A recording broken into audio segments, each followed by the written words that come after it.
All right, let's talk about AI, but maybe not in the way you're used to. We're going to break down how it can go from something you just play around with to a real strategic powerhouse for your business. So let's get right into it because the way most of us think about AI, well, it's about to get a major update. So, first things first, we've all been calling it generative AI, right?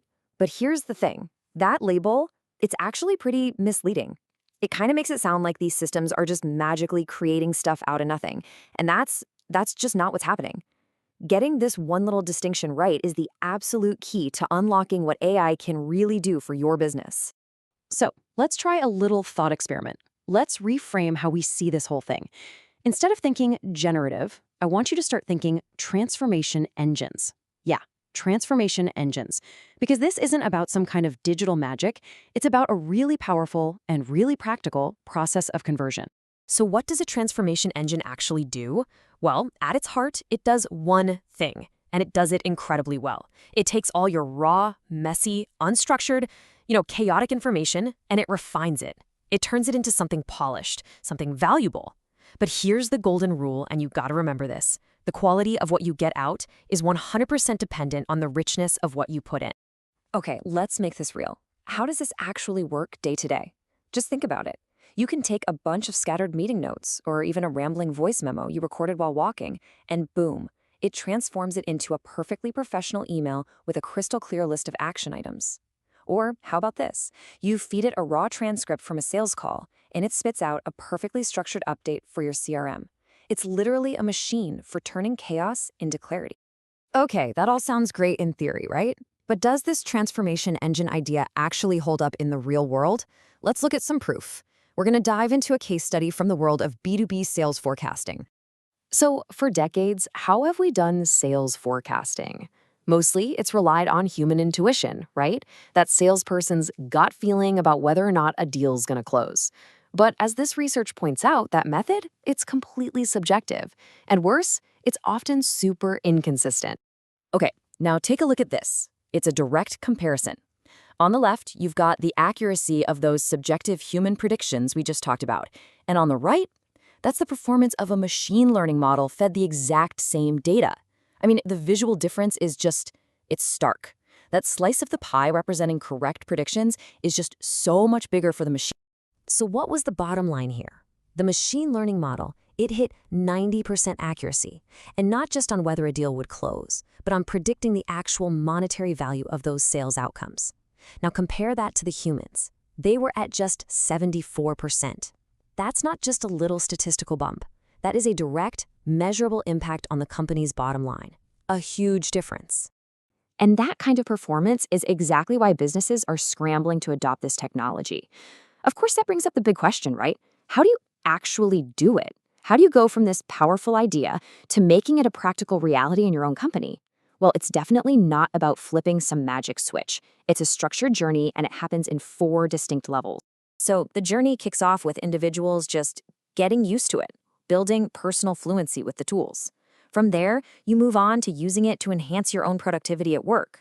After that, it expands to the team level, coordinated use, with some rules in place. And then, the final stage, the strategic, systematic deployment of AI right into your core business processes. The key is that each level builds the foundation for the next one. You can't just skip to the end. And right at that individual level, the applications are, well, they're immediate, and they're everywhere. Think about it. Marketing can suddenly accelerate content creation. Sales can draft proposals in a fraction of the time it used to take. Finance can instantly generate narrative commentary for their reports. I mean, the potential for just personal productivity gains is absolutely enormous right across the board. Yeah, and we're not talking about saving a few minutes here and there. These are not trivial gains. We're looking at potential time savings of 40 to 50% for folks in marketing. For sales teams, it's like 35 to 45%. I mean, just stop and think for a second. What could your teams get done if they reclaimed that much time? What kind of higher value strategic work could they focus on? But okay, as this powerful tech starts to scale up, as it moves from one person using it to whole teams collaborating, we absolutely cannot ignore the responsibilities that come along with it. This is where we have to make a deliberate effort to navigate what you might call the ethical maze of AI. And this right here, this is the question every single leader needs to be asking themselves. If we really want to unlock AI's full potential, we have to be proactive. We have to identify and address these ethical challenges before they blow up into serious problems. So, what are we talking about here? The main hurdles really fall into four big buckets. First, you've got data privacy and security. That's a big one. Then there's algorithmic bias, which can accidentally make existing inequalities even worse. You've also got the black box problem, when you don't really know how the AI came to its decision. And of course, you have to manage the very real impact this will have on people's jobs. So how do you actually get ahead of all this stuff? Look, it's not about having all the perfect answers right away. Nobody does. It's about having a practical process in place. This means setting clear rules of the road, guidelines for how the tech is used, and how data is handled. It means you have to regularly check under the hood of your AI systems to make sure they're doing what you think they're doing. It means bringing diverse voices into the conversation to catch your own blind spots. And maybe most importantly, it's about investing in your people, helping them adapt, learn new skills, and find new ways to create value. Okay, so all of this, it builds to one final, really crucial stage. You have to realize that adopting AI isn't just a tech upgrade, like getting new laptops for everyone.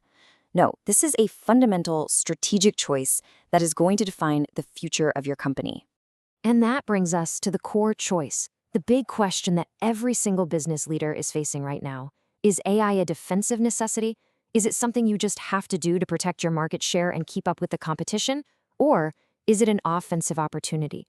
A tool you can use to really shake things up, disrupt the market, and capture brand new territory.